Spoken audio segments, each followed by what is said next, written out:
Hello, hello, hello, and welcome back to another episode of Opinion or Opportunity. I am your host, Don Gringo. So today we did something totally different.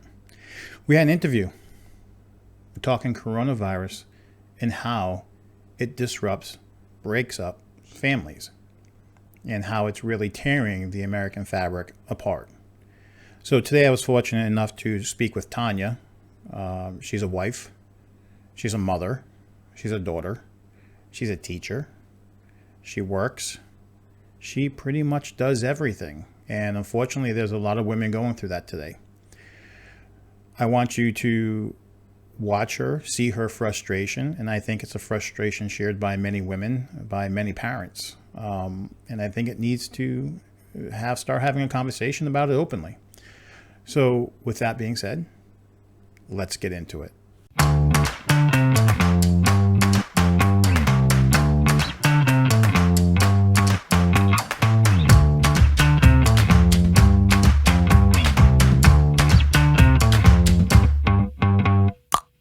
Go ahead.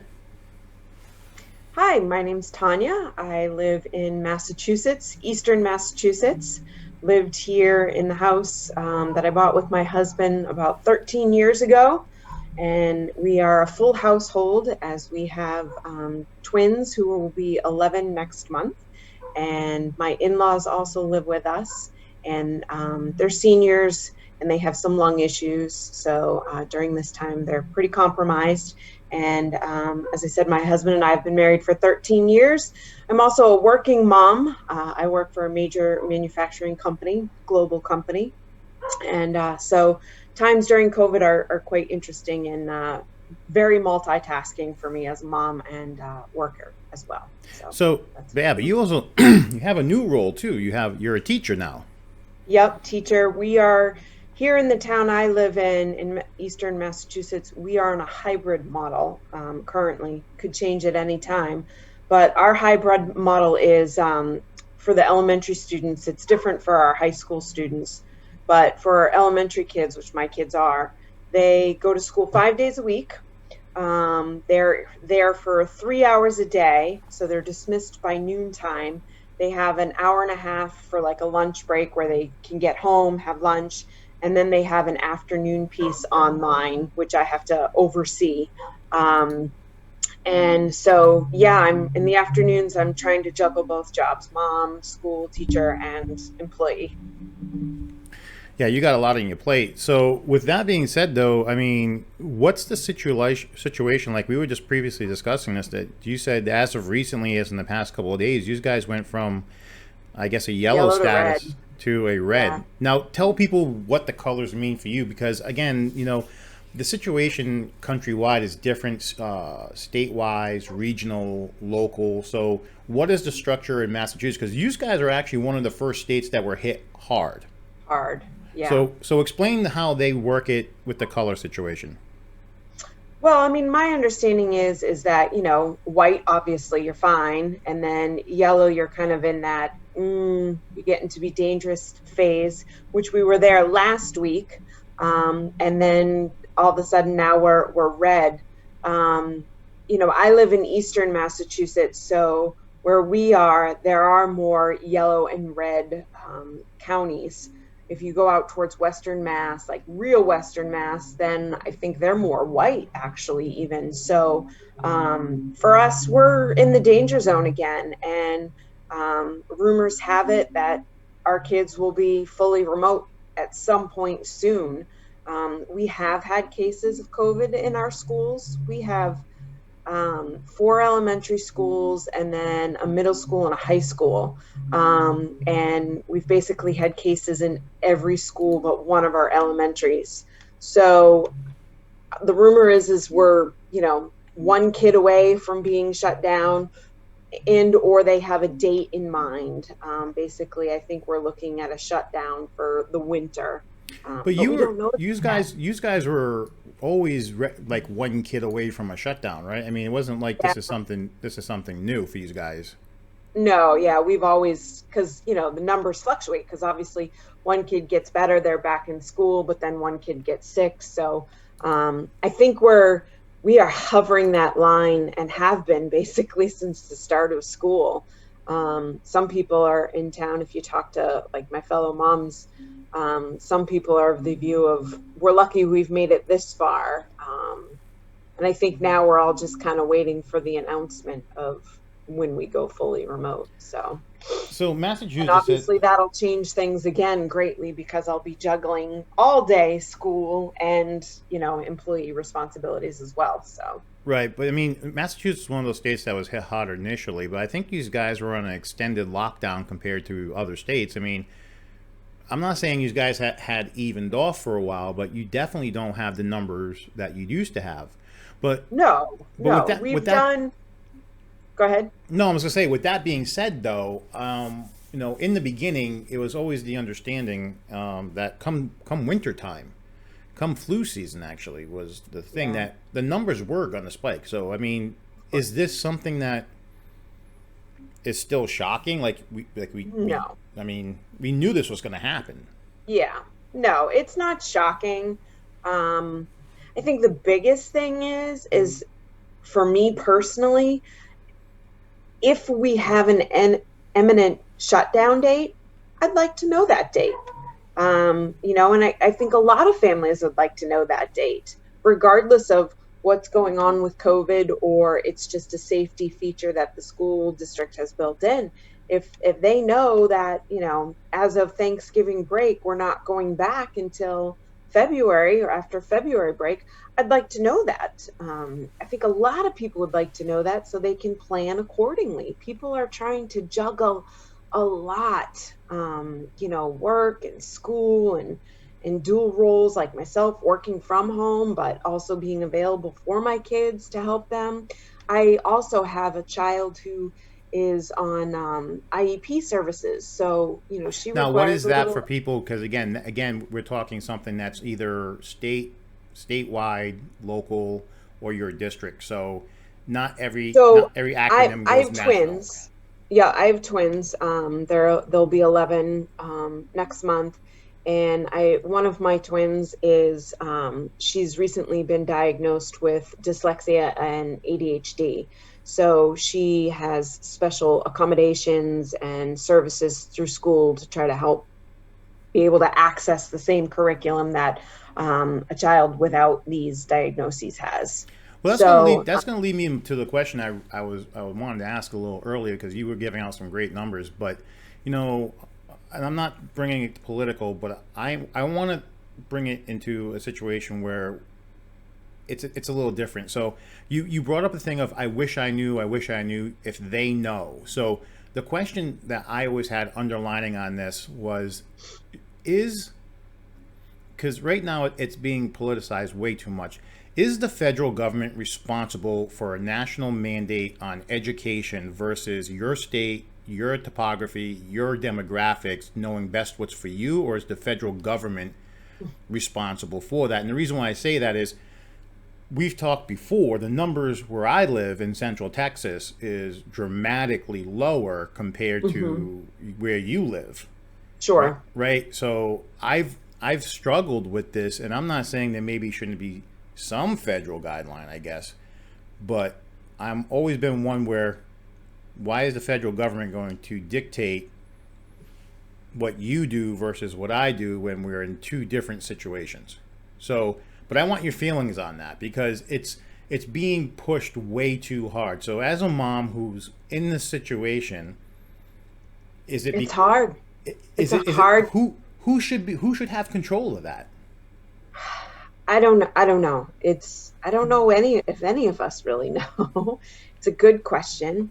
Um, I think everybody has to be involved on some level, um, because we need to have good examples. You can't just blurt out what should be done, but then not follow those rules, be, exempt to those rules. Um, I do think I would like to see a little bit more by the federal government. Now, Because when you say more, let's not be 100% specific again because it's kind of hard. We don't have all right. the information they have, but what is considered more? Because again, That's a good question. because again, when we were talking numbers earlier, and so I'll say where I live. I don't care. I'm in Texas. You can tell by the flags behind me. I'm in Texas, right? I mean, but I grew up in Massachusetts on the Rhode Island Right. line. When my parents divorced, I had one in one state, one in the other. So, yeah, no, I know the area very, very well. But the numbers here in Texas are staggering in one aspect. So, the total cases in Texas today is 853,000, Hmm. right?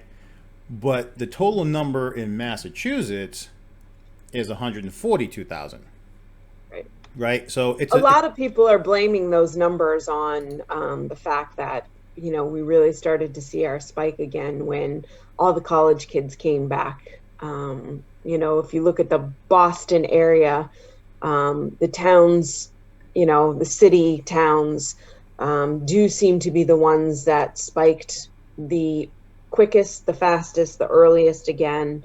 I mean, there are some towns outside of the city that have spiked again and quickly.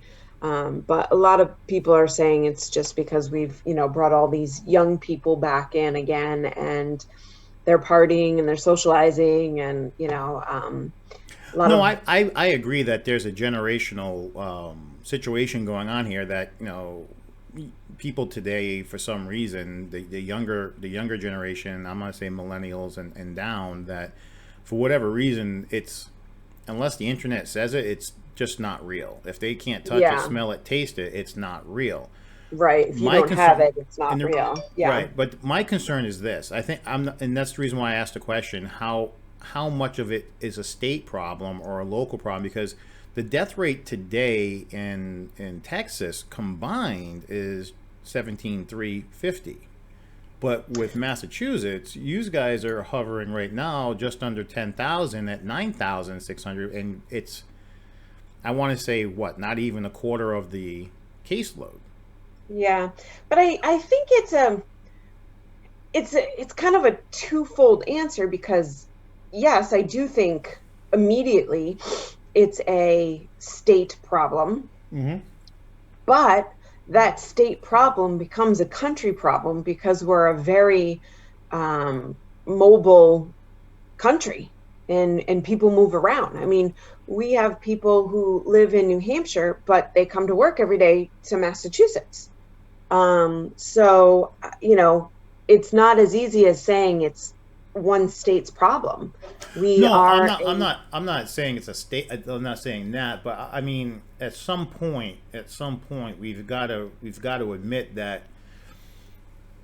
And I'm not going to put it on per se politics on say party lines, but I'm going to sit there and say population density in Massachusetts compared to population density in Texas is much different, right?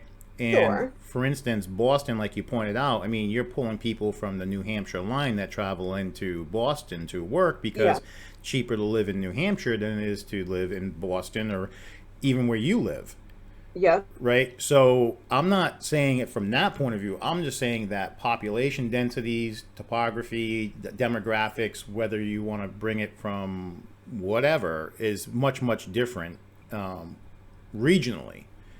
So I just don't know if there's a special thing the federal government can really do because you would have to look at it regionally and not nationally.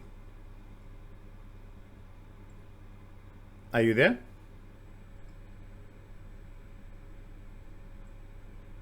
What happened? I have no clue. I thought you were frozen. Oh, where'd my video go? I Uh, thought you were frozen. I kept talking because I was like, maybe he'll come back. I did I too. kept I did. talking, but I was like, I'm That's pretty sure okay. he's That's frozen. okay. I can edit that. That's not a big deal. But let's go back to the question. I mean, I can even make it look funny, like, because I said, I guess we lost her. Let's get her back. And I can edit it right from there and go back into it. So I was saying at the time, no, I agree that there is a issue, like you pointed out, with state lines. But I think that's a demographic situation with population density. And let's face it, New England has that, right? Yeah. You have Providence, you have Boston, these are two main hubs.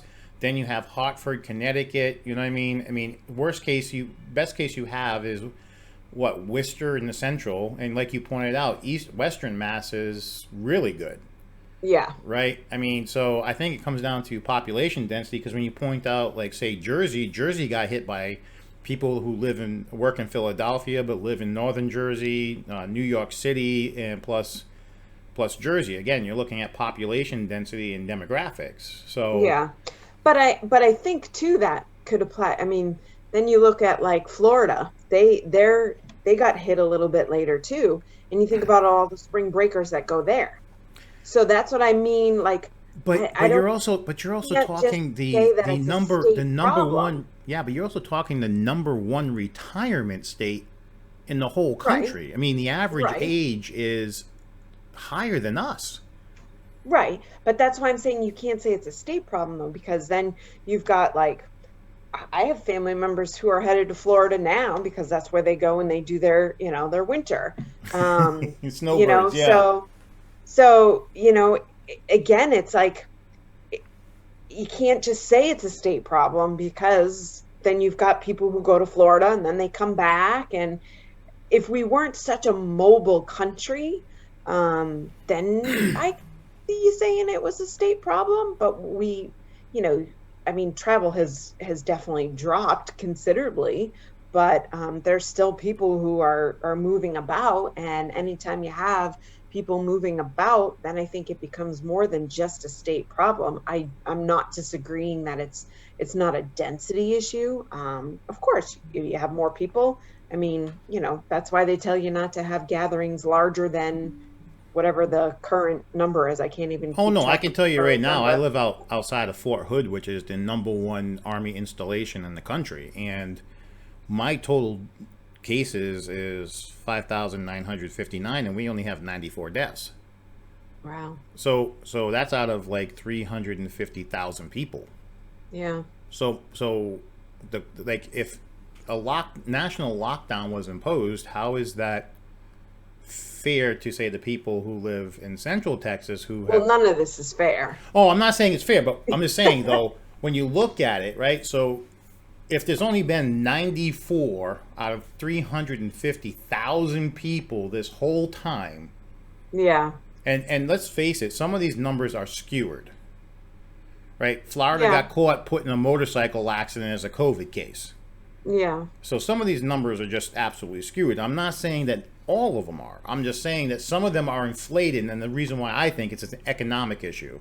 They're trying to get more federal money, Yeah, they could be. I mean, right? let's face it, if somebody can get more money out of it, they're going to try to. Of course. And I'm, Is I'm not that saying right? that. No, That's it's human not, nature. but It's human nature. right. But again, this is why I say where it's different region. Now, I only have 94, but I'm sure I can find a state and a county that has less. Sure. So that's why I say I think it's more of a density problem. I'm not saying it's. It could be. I'm Yeah. not. I I mean, mean, there again, you look at the city around here and like places like Hyde Park, they're worried about Hyde Park because it's next door to Boston and it's spiking. And again, it's a more densely populated area. So yeah, I do agree with you there. now you work for a Fortune 50. Let me ask you something, because not many people actually live in Boston proper, Right. right? So is the Well, you mean people who, I mean, there's obviously people live in Boston. I mean, I'm you talking mean Boston me? proper. I'm not talking Dorchester or the surrounding suburbs that are. I mean, most people don't realize that Boston is actually like New York City. New York City has its proper, and then it's the Sure. boroughs. Yeah. And Boston is the Cambridge. same Yeah. way. So Yeah. my question is maybe, is when you're locking down and you have the major player in bringing people together is Boston proper itself, because Right. everyone goes to Well, work I there. wouldn't be surprised that's the way it works this year. I think obviously in the spring we were all in a panic and, people were reacting versus now we've kind of like, okay. So I do think maybe this year there'll be more localized shutdowns rather than just a whole state. Um, I think that's kind of what we're looking towards now. I mean, Boston has definitely backed off on their reopening plans. Um, they haven't necessarily shut things down yet, but we're not moving forward with opening plans. And some restaurants actually here in Boston have said that they're now shutting down for the winter because they were doing outdoor dining, and that helped them tremendously since they couldn't have the occupancy inside the buildings. So, So like you right, guys still can't go to a restaurant and sit down? no, we can now, but it's limited occupancy. Right. They're only allowed so many patrons in a restaurant at a time. Um, and a lot of restaurants, that doesn't work. I think the bars are really affected because they still can't have the same number, and the bars where they make their money. So a lot of restaurants have closed permanently. We've seen several. Cheers in Faneuil Hall, their second Really? location, they've closed. Really? Um, I didn't know yep, that. some pretty major bars in Boston have closed and don't plan to reopen. The Dropkick Murphys, they owned a restaurant in Boston. They've closed, not reopening. And a lot of restaurants, as I started to say, are planning to basically shut down for the winter because they don't have the option. I mean, we live in New England. Right. You're Nobody's gonna going have to snow dine here soon. outside in the winter. Right. You're gonna have snow here soon. I lived it. All the nor'easters and stuff. Yeah. I'm a product of the winter of '78. So Yeah. yeah. My parents, yeah, had Yeah. nothing. So you're Had not going to do outside dining in New England in the no. winter. So it is killing the rest, especially the restaurant business in Boston, because obviously there's a lot of it. So let's. Um, So you segued into something I wanted to talk about too, which is you're talking about businesses. Now you work for a business, a major manufacturer, and a major player in many different industries, actually, from consumer electronics to medical to you name it. I mean, yeah. let's face it. I know the company you work for very well, but even you guys got hit pretty hard, right? Oh yeah. Oh yeah. I mean, we all have been told not to go to the office until at least January, and that's been since March. Some are allowed to go in as needed, or they have lab equipment that they don't have at home, so they have to go into the office. And then, I mean, my group travels a lot. There hasn't been any traveling going on. Of course, business has definitely impacted us. If I remember correctly though, because of the COVID hit so bad, but didn't pretty much everyone had to take a pay cut? Yeah, It was yeah, right. Just take a pay cut. I mean, you're not working as many hours as you used to either. no, So no, but for me, I know some people wouldn't say this, but for me, because I'm the mom and the teacher now, it's sort of been a blessing in disguise because I have to juggle working and I'm juggling helping my kids. And there again, with the one who struggles with school, she needs a little extra help. So, and there are some silver linings in all of this for me because I am at home and I can help my kids who clearly need it as well. So, um, you know, well, it's tough because yeah, my question is, I understand the silver lining because you have so much on your plate that it takes something off of your plate time wise. sure, yep, My question though is obviously financially because your husband's in the union and there's not a lot going on with any buildings or whatnot have you. This has obviously got to hurt. So we went through a period where it really hurt. He got shut down for about 8 weeks because he was working in Boston, and this was in the spring when they shut Boston down. So there was a period in the spring where it got scary. He's been working since, so that's been good. Um, there is another uncertainty facing us this winter because construction sort of slows down in the winter anyways. right. And then, like we were just sort of stating a little while back here, who knows, Boston could shut down again because their numbers are spiking too much. And if it does, he could be laid off again if he's working in Boston. If he's working out in Worcester, then we might be okay.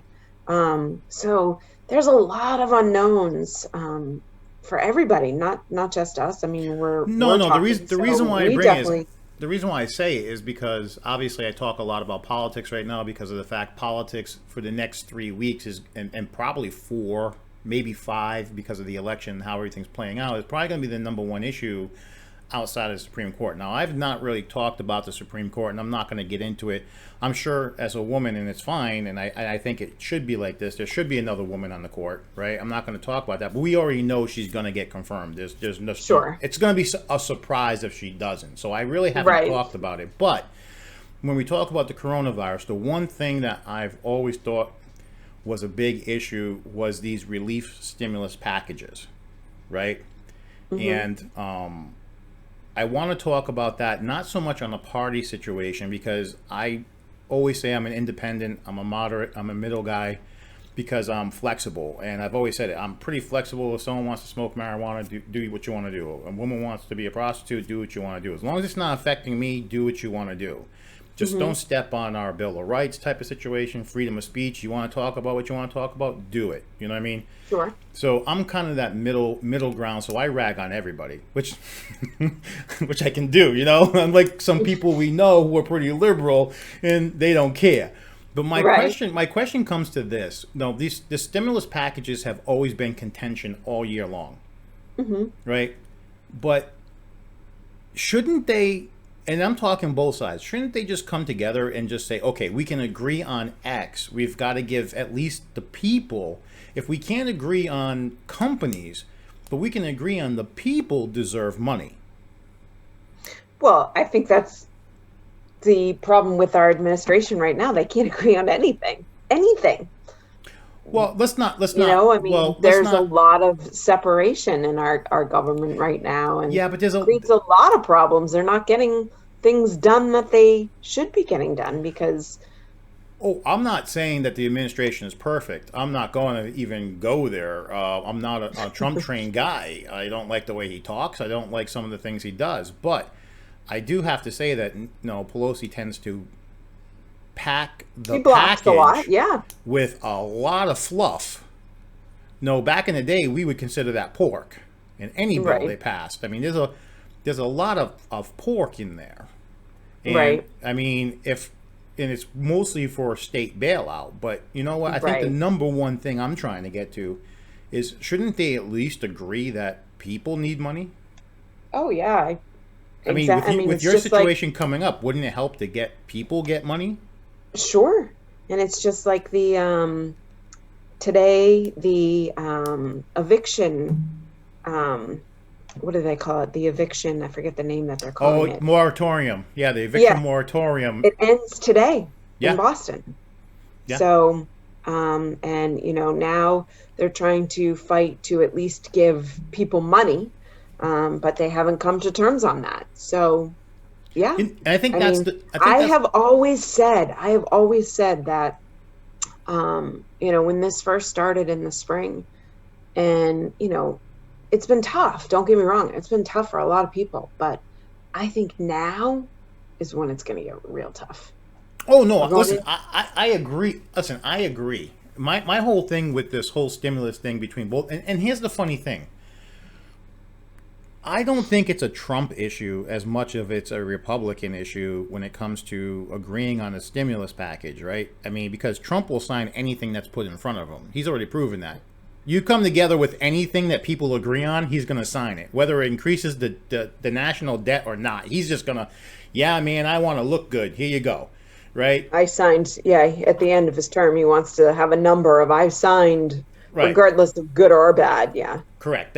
That's what it is. It's a show for him, But that's why I think he does good when he does good, and then when he's being a stickler, I'm just not sure if it's him. But the other thing too, though, is me and you aren't particularly old, but we're not in our 20s no more either. Sure. Right? Sure. So all this debt that's being incurred, and that's the only thing I say I think we should agree on, is people deserve money. Right, we're going to be paying for this for a long time. Because if people get the money, the companies are going to benefit because the people will spend the money. I agree with you. That's basic economics 101. So that's why I always said it's not a political thing. It's just I think this is an American issue that people deserve to get money. Yeah. But I want to. But as a to kind of change the subject a little bit, though. Sure. Same subject, coronavirus. My biggest concern as a mother is the future generation.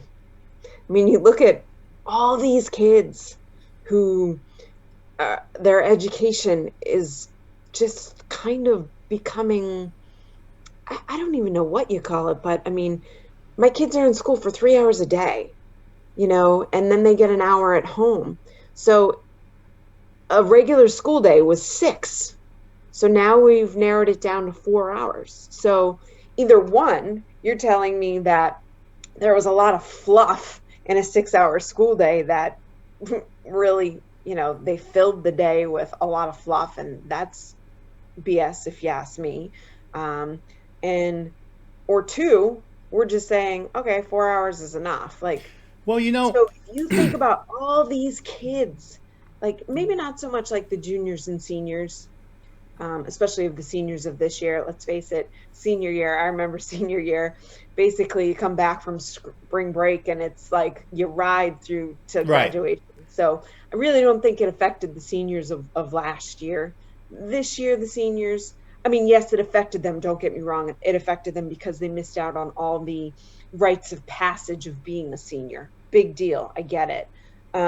But as far as their education, I don't think it affected them so much as like my kids, fifth graders or middle school kids. For instance, I do know, I don't have middle school kids, but I do know when you go to sixth grade, that's when you start a language. There are kids this year in sixth grade who aren't getting a language because they can't accommodate a foreign language because they've got teachers doing remote. They've had to pull teachers to do remote. They've had to pull teachers to do the hybrid model. So there's a whole group of kids who now aren't getting a language. Well, I think Um, I think I think I agree with you on the fluff issue because when I was in high school, I was started in Rhode Island and I changed parents to live with my father, and I finished off I really started the first quarter of junior year with my mother, and then I switched over. So I finished junior year and senior year in Massachusetts. So if I remember correctly, I'm not sure if Massachusetts still has it this way, but they have a rule where it doesn't matter what you got done. Like I had finished all requirements by senior year, but you still mhm. had to take an English and a phys ed Yep, regardless because I yep, was looking to graduate early because I was going to go into the Marine Corps. But yep. I still had to do those extra months because because early You need grad to. isn't really Yeah, early grad like it should be, but I still had to do school because I had to show up for a whole day to get an English class two once a day, credits and a basically. phys Yeah, ed once twice a week. yeah. And then of course, the arts have been phased out of schools for how long now? Well, in our school district, they really do believe in the arts. So I mean, we have, and again, it's a little different this year because of COVID, but my kids have art class and music, and we even have the opportunity to, like, my daughter has tried the cello and different instruments and stuff. So the arts, the specials in our school district are actually um, pretty good. I live in a pretty good town, and our school system is pretty good. I think we're rated up there, and often when I say my kids go to X school, it's like, oh, that's good. So I'm fortunate there that we do again live in a good town with a pretty good school system. Um, but every school system has its flaws. So Um, let me ask you this though, because now we're going to come full circle back to where you started, which was with your intro about you. So you have your kids, you do all these activities, and you're trying to keep them social because they're learning from home. You're being mom, you're being teacher, but there's also the flip concern because your husband still goes out to work, your kids are still social, and you have and I have, elderly in-laws with lung issues. yes, So what's the challenges that you face with trying to balance a household and a family makeup yeah. where you have to limit interaction because of the fact you have elderly people with lung issues in the house? It's hard. It's hard. I mean, we don't go out. We go to work. I mean, I'm only going to the office once a week. And Amazon has been a, I a just ordered from frequent, them last night. yeah, they're doing well. Amazon is doing well. So if I need shampoo, I don't run out to the store. I put it in my cart and it's delivered to me magically. But my kids do have extracurricular activities. So it's kind of you have to choose. You know, I personally don't go out as much, but my kids, I want them to be able to go to their karate class, their hip hop dance class, their flag football. So they get to do that stuff, but we don't go out to dinner. We just don't socialize as much. And obviously, the mask wearing is a big deal. I mean, pretty much you have to if you leave your Yeah, but house. you're And not doing that inside the house with the in-laws. no, not as of yet. My daughter recently had a cold, and unfortunately, she wasn't allowed to go to school for 6 days. Um, and it was a simple cold, and we all knew it was a simple cold. But she had to be out until she either was completely symptom free or we had a COVID test. So she had to take a COVID test. And finally, we were able to get her back to school. But subsequently, my son couldn't go then one day because they said that basically if anybody in the family shows symptoms, then everybody has to shut down. So my son couldn't go. So school's in a really hard position to have to make these calls. I get it, but it's frustrating. And then there again, it's even more frustrating for my daughter because of her learning differences. And she lost a week of 6 days of school. And I mean, quite frankly, to be honest, yesterday she was very upset because she's overwhelmed with how much she missed in a week. So there's no pretty answers in this Well, let me lifestyle we're let living me in. ask you a question though, as a mom now who has to be a teacher. So when you're looking at the education part of it, and we know we talked about they're actually doing less hours, but Yep, what's the quality of the education that you think they're getting? good question. I mean, That's as yet a to be. parent, you're being a teacher now. Do you think you're holding up to the standard that should be there, or do you think it should be left to the teachers who are actually supposed to be doing this? Well, I mean, I've always thought, even in a non-COVID world, that the parents are certainly responsible for their kids. And you know, you you have to be involved. You have to know what's going on in your classroom. Um, because if you're not, then you really don't have a right to talk about it. Um, I probably am a little bit more involved than maybe some parents because of my one child's situation, her profile. So I'm pretty in touch with my kids' teachers, especially hers, quite often via email. I mean, technology in that regard is nice because, back in the day when my parents were raising kids, they didn't have email. So it was a little bit more difficult to be in touch with your teachers frequently. Um, I'm in touch with, especially my daughter's teachers almost daily, telling them this happened, that happened, that kind of thing. But in some ways, again, if you look for the silver linings, this has been a little bit of a silver lining because I'm more involved and like over listening their Google meetings and you know they're playing would you rather instead of instead of like having their actual science lesson. They have like 10 minutes left and they're like, well, let's fill that 10 minutes with would you rather. And I know in our school district, they would say that's this is part of their social emotional learning. And they're really big into that this year because of the whole COVID thing. So Well, I think I don't school. know. I think school anyway. Growing up as a kid, and for good or bad, depending on what your experience was.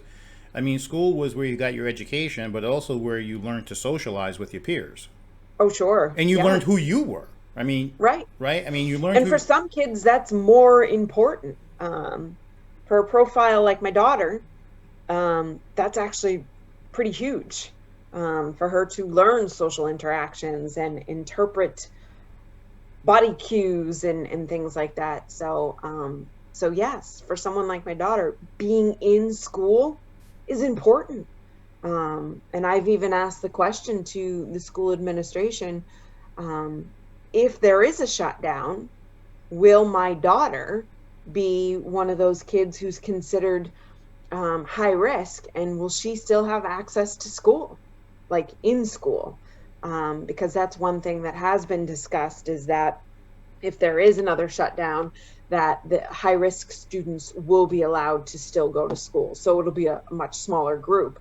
And I'm hoping that is the case, because someone like her, she needs that in-person communication and learning. So I do hope it happens. So, but it still goes back to the original question. Do you think you're, as a mom, I know you would say you would hope to, but do you think because you're now being teacher and you're helping fulfill the educational needs, I mean, is it the same standard? Are you able to reach the same standard because of everything you have on your plate? No, I'm not an educator. Okay. I didn't go to school to be a teacher. I don't know what curriculum a fifth grader is supposed to be learning.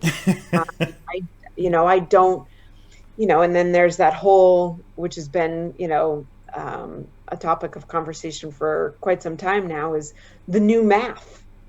I didn't learn math the same way my kids are learning math. So if they have a question about math, I don't know how to tell them. I can tell them the way I learn it, but then if they go to school and they're like, this is how I was taught, they're like, no, no, no, no. It doesn't really matter what the end product is. They want to see how you got there. They want the and process. If I'm teaching them a different process, then it's not right. I don't know how, but it's not. So,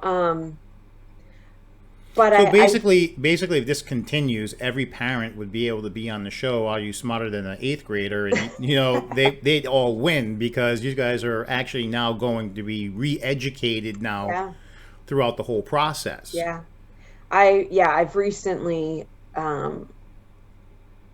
I've recently discovered that I'm going through school all over again.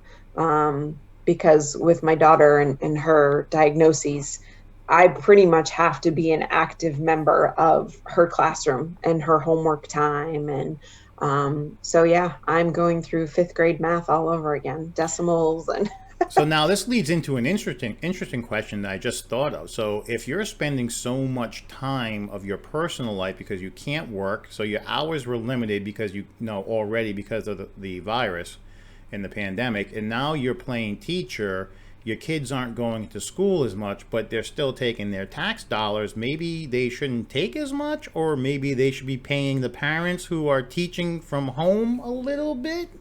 well, yeah, You that was know? a conversation my husband and I had in the spring when the shutdown happened. And I mean, last spring was a disaster. School was a disaster, what they were calling school last spring. And our superintendent will admit that. He has fully admitted that, they were reacting to a pandemic, and it was not adequate last year. So we're fortunate that our superintendent has acknowledged that, and he has promised that online learning will not be the same as last year. And so far, it has been different. So I'm pleased with that, but we're not fully remote yet. So, um, you know, that could change once we go fully remote. Um, you know, I don't have a middle schooler, but I have heard that middle school, they're on a hybrid, and they basically go 2 days a week to school. And at the beginning of the year, I did hear horror stories about, like, basically they took attendance and that was your class. How's that in education? I tend to look at this, and I'm not going to say misogynists are right, but at some point it looks like unfortunately, because moms are usually the caregivers in the house, it looks like we're going backwards, not forwards here, right? Yeah. So you're not able to work, so now you are staying home, cooking, cleaning, taking care of the kids, and making sure their schoolwork is getting done. Hmm. right? I And mean, you've got all these households that have mortgages based on two incomes, and a lot of, like you said, a lot of family dynamics has changed, and somebody is now having to stay home because their kids are home. They're not going to school. Like I said, our town is doing a hybrid, but a lot of towns around us are not. A lot of towns around us are fully remote, and somebody's got to be home to make sure kids are getting online and logging in. And if there's technology problem, hopefully there's an adult there that knows somewhat of technology. I mean, that's another whole issue too. Like if you're not a super technology savvy person, there's going to be days your kids can't even get online because something's not working right. um well, no, it's funny because here, because of the rate is so low that the kids are actually in school full time. yep, not here. So that's one of those things that leads back to the one of the first questions I ask you is this a state, local, or federal issue? Because the kids right now, I mean, until a spike really happens here, they're not going to send them home. Yeah, well, they have said here that we were going to start with a hybrid model, and they'd hoped that we could do more, but I just don't see how we're going to do more as we go into the winter, and we're now red. So, maybe in the spring we'll be fully in school, full time in school. I don't know. Okay, so outside of the perfect world scenario, right, as going living through what I would say a harsher situation than someone like I am, right? I mean, what's the progress you'd like to see done? What would you like to see this transition into? I mean, obviously, it's never going to go back the way it was. Right. I don't think we can ever get back to the way it was. I don't care if they come out with a cure, because what ends up happening is, as always, a new situation arises and we institute new rules and new You have to policies. adapt. Yeah. Right, right. So, right. And we're going to have the same thing, because until everyone builds up antibodies to this, like we did with the common cold, the flu, and everything else under the sun, we just don't know when it's going to, resurge. Sure. So I guess as a mom, as the teacher, as a someone who has a profession, I mean, how do you hope to see it transition? That's a good question. I don't know, because I'm living in the moment today. I mean, I know we all say that, you got to live in the moment, but I think there's a lot of us, and maybe it's more so moms, that are living day by day right now. Um, I personally do feel more anxious than I ever have, because I'm just waiting for that other shoe to drop.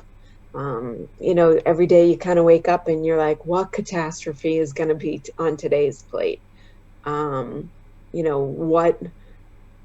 what's going to be the thing that makes me pivot suddenly today? Because you can't make long-term plans in a COVID world. So Um, that would lead me to the question. So basically, is there a answer? Is there a one answer for everything? no, one shoe does not fit all. One size does not fit most. Um, Because everyone's been saying that, and I no. think that's the problem with a lot of our country, is that we often, so, to take it really personal, we try to fit a square peg in a hole. Look at my daughter. They have for years wanted her to fit in that round hole. She doesn't think that way. Her brain doesn't work that way. You're never going to fit her into a circle because she's a square, and I think we do that a lot, not just with education, but we try to slap, a formula on everything across the board, and it doesn't work that way. No, Our and that's education and I our agree with you. education doesn't work that way. Well, So I don't know, maybe that's what I hope out of all of this is that our country can learn that we have to be flexible. We have to recognize that what works for you doesn't work for me. And that, it's kind of like what we were talking about just a couple seconds ago with that new math. And, I was taught one way and I got the same result. My process was different, but I got the same result. So what's wrong with my process versus somebody else's process? We still got the end result. We just got there differently. Okay, what's wrong with that? But I think our country feels like this is it, this path, that's it, and we try to do that for a lot of things, and but we can't. isn't I think that society's become more sensitive as it's become more political. Yeah. I think it's become more sensitive as it's become more political because there's conversations that we could have had years ago that we can't have today. And for some reason, it became we can't share ideas. Like in some ways, But it's funny though, because you say that, but there's also more talk about mental illness. Mental illness was not something that was talked about that much back 10 years ago. And now people are talking and recognizing that mental illness is a real problem in this country, this world. So it's funny because you can make the argument that you're making that, the more we talk, the less we talk, but then yet well, we're talking I'm more about things that we didn't talk about. well, I understand that, but I think the problem here was for the longest time that psychiatry and psychology was considered more of a pseudoscience, right? It wasn't because psychiatry and psychology is based on long-term results, and for the longest time you were either when they had them you were either put into a mental institution because no one knew how to deal with you, Right. right? And you were given drugs and no one knew what to give you, Right. and it became a trial and error situation. And then of course all the bad things started happening in mental institutions, and then they closed it all down. And Right. for the past what 20 years it's been let's stick them in prisons, right?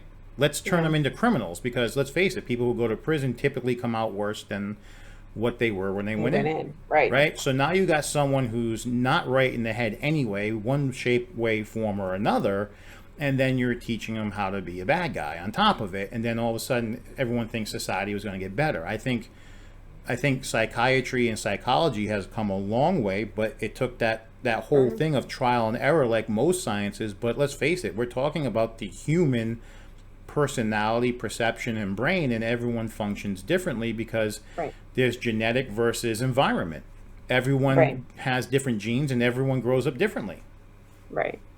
But in school, that doesn't work because I think that's we could go on another whole Yeah, conversation, yeah, but our school system in general is designed for this middle student. It's not designed for this brain. It's not designed for the other brain. It's here, and if you're not here, you could fall off on the cliff if you're not. So but that's another whole topic. Well, no, I mean, no, it's not so much. I mean, we were touching on education, and I agree with you that you have your AP classes for your advanced students, but you really didn't have anything really structured. It was really trying to get people with learning disabilities, like your daughter with dyslexia or whatever have you, was really trying to get them to keep up with what the curriculum was. Right. And maybe this whole pandemic will turn around, and maybe we'll learn something from it, and maybe. I hope so. Well, I'm thinking maybe if people are paying attention to how this is working at home and working from remotely from computer, and let's face it, the children today are on computers, All the laptops, time. cell phones, iPads, whatever, video games constantly. So maybe there is a way, because kids today are more visual. Maybe there is a way to, I don't want to say a la carte education, but Oh, yeah. tailor it. A la carte, I think needs to happen. You look at, private schools for kids with learning differences. And it's a completely different way than most people go to school. I've learned recently the dyslexia ADHD world is new to me. So I have a lot of educating to do myself. But I have learned that specifically my daughter, she's a very visual learner. And so technology is actually a really good thing for her because if she can see it, hear it, she's more apt to take it in rather than you just throwing something at her. So That's she's a to her very dyslexia, though, multi-sensory. right? Because she can't really read about it correctly. It takes her longer. Right, right. So if you make her at least try to read it and then maybe listen to the audiobook, it's more apt to get in there. But yeah, so I think a la carte education is not a bad thing. But then the Because we only all thing, think differently. no, but then the Again, thing it's is, that process to how, the answer is the same, but how you got there is different, and that's okay. but the thing is that once you go down that road, what's the standard? Like what I mean by that is, what's the information needed? Because let's be honest. Because in today, even when I went to school, you had the original curriculum and AP classes. Like you were still in 10th grade, like AP classes, right? I mean, it was still 10th grade. Sure. Right. I mean, if you're in AP classes and you're further along, shouldn't you actually be further along? I mean, that was one of the things I think about, like with Massachusetts and me. I mean, why did I need another English? I already had all my Englishes. I didn't need to go to Right. phys ed. I was already working out going to the Marine Corps. Right. Right. Right. I didn't need all the extra waste a day Right. for nothing. Oh, I agree. I agree. That's I literally failed everything but English and gym because I could. I had gotten A's and B's throughout high school, and then all of a sudden 12th grade hit, and I'm like, you know what? I don't even have doesn't to worry matter. about it. Yeah, Yeah. I would skip school, I would leave early, I would do whatever I wanted to because it didn't matter.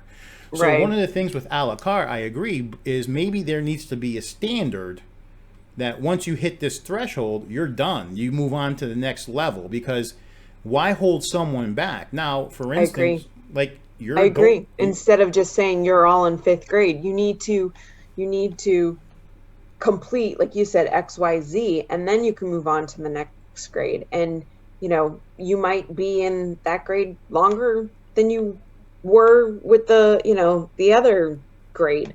Yeah, I'm all for more a la carte customized education. well, It's just like it's never I, made any sense to me. Think about it. AP students are getting community college or college credits, right? So you're still stuck in high school, but you're doing college work so that when oh, you get to right. college, you don't have to do those classes. And So you're bored already by the time you get to college because you've already done it. you already done it. So Yeah. my thing here is why? Right? Yeah. Why do we put the kids through that? Other than socialization, why put the kids through that? I completely agree. Now your daughter, I agree even more now because of, the situation I'm in. I mean, it's just like I had a meeting with school the other day and, I said to them, I'm like, we're in school 3 hours a day right now. She really needs to maximize that in person because it's been proven during her evaluation that she does better with in person. So when she's in school for 3 hours, I don't want to, I really don't see the need for gym class. Like, she takes karate, she does hip hop. We're an active family. We can be responsible for her gym class.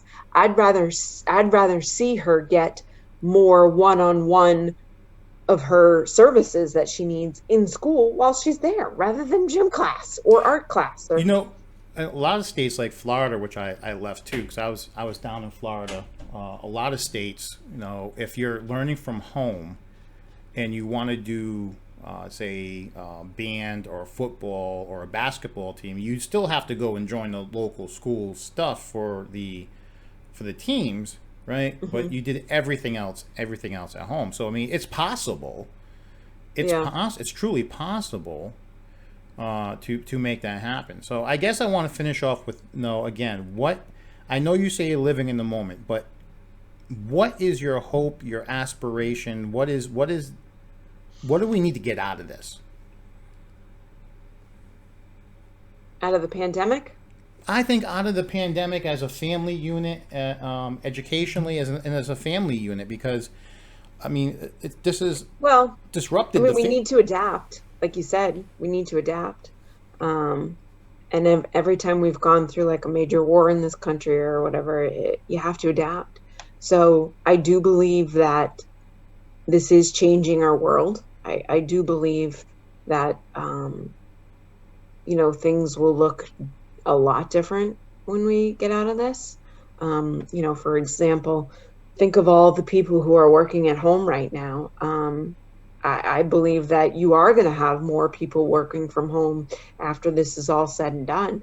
And corporations are going to realize, like, I don't have to pay high rent for, to lease some building when my employees are all at their home. They may decide to opt for a smaller building, more of like a meeting building. So, groups can schedule time to meet at a meeting. I do hope that, because school has been flipped upside down and they're doing things really differently, I really do hope school will be done differently. Um, I know what I'd like it to look like. Do I think it will look like that? I don't know. I would like to see more of an a la carte type of education, because every kid is different and they learn differently. They're different personalities. And like I said, it doesn't matter the process. If they get to the end, fantastic. Um, I think a so, lot of times that though I think the process is because again there's that standard of uniformity that everyone kind of thinks the same way. but if they get to that end answer and it's the same, somewhere in there are the standards then. Oh no, listen, I definitely agree, and this goes back to where I think we used to be able to have conversations, bounce ideas around, and I've always said there's a lot of times with when it comes to politics, even if you're on different sides of the aisle, even in the extremes, it's not that you don't agree something should happen, it's just you really dramatically disagree on how to get there. Right. And I think that's because we've been instituted with this is the way you get something done. And I um, don't think that's, yeah. I mean, if you had a more open dialogue and everyone Yeah. did have a different way of getting there, and everyone did get to the same result, We'd all thrive so much more. well, not even that. I could look at you and say, Tanya, how the hell did you do that? I'm having a Right. hard time. How the hell did you do that? And it's a Right. shared learning. It's Right. right? I mean, seriously. Yep. At the end of the I agree. day, I think, and that's the one thing I always said in the show too, is I don't think there is a conservative or a true liberal. No one is liberal on all issues. No one is conservative on all issues. And I keep telling everyone, the moderates, the middle people, the people who understand that there is no such thing as left or right, they let their power go and the country went to shit, because we used to be able to compromise, talk to each other and say, okay, this is really important, and compromise on how to get there. That Yeah, was I the big agree. goal. No, the far left was never going to be happy. The far right was never going to be happy. Right. But we did go in both directions to a degree. Right. We're a And very divided country, and that right there is probably our worst enemy but that's and where the I root said of a lot of problems. right, and that's why I said if we had the same end goal, but we were allowed to express our ideas Yep. differently on how to get there, and people would actually listen And respect. Yep. like Yep. we're doing. Like, I don't have children, but if I had children, I'm learning something today that, okay, I know what I went through, I'm hearing what you're going through, and now I'm wondering what I'm going to experience. Right. Right, I mean, seriously. And then there's people who listen to this and say, okay, well, I have children, but I don't have anyone with a learning disability, and I definitely don't have in-laws living in my home. I Right. mean, this is a whole nother level of oof. Complexity. Woof, on top Yeah. of that, the normal woof. I mean, I'm going through. Yeah. You know what I mean? It's So a I get, lot. It's a lot. it's a lot. And yeah, I mean, I think as a mom, I really worry about my kids' future and how, um, because what they're calling school, I don't know if we can really call it school. I don't know. And none of us will know until it plays out, unfortunately. And maybe then it's too late. I don't know. You But think it it might is be a a lost major, generation? I think it could be. I mean, you know, I definitely think that my kids might be home with us longer than even, my generation was. My generation tended to be a little bit longer too, but um, they could be home even longer just because they, I mean, who knows? Maybe my kids will have to do an extra year or two of school because it didn't all work out. Um, I don't know. It's history has yet to be determined, I think, and we really are writing it right now, and it's kind of scary for me as a mom because I worry about how they're going to succeed in the world. Um, but yet we don't know what the world will look like then either. So who knows? Maybe they'll, because we do have to adapt, and so they'll have to adapt.